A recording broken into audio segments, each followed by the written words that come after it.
টটেনহামে ৪ বছর কাটানোর পর মডরিচ রিয়াল মাদ্রিদে যোগ দেন ২০১২ সালে।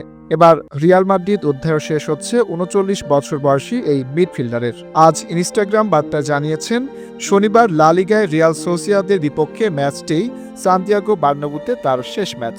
রিয়ালের জার্সিতে ৫৯০ ম্যাচ খেলা এই মিডফিল্ডার বিদায় বার্তায় লিখেছেন, সময়টা এসে গেছে, সেই মুহূর্ত যেটা আমি কখনোই আসতে দিতে চাইনি।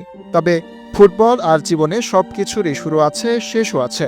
শনিবার সান্তিয়াগো বার্নাব্যুতে আমি আমার শেষ ম্যাচটি খেলব। এখনো পরবর্তী ঠিকানা নির্ধারণ না হওয়া মডরিচ বিদায় বার্তায় চেষ্টা করেছেন এভাবে, রিয়াল মাদ্রিদ চিরকাল আমার ঘর হয়ে থাকবে, সারা জীবনের জন্য হালা মাদ্রিদ আর কিছুই নয়।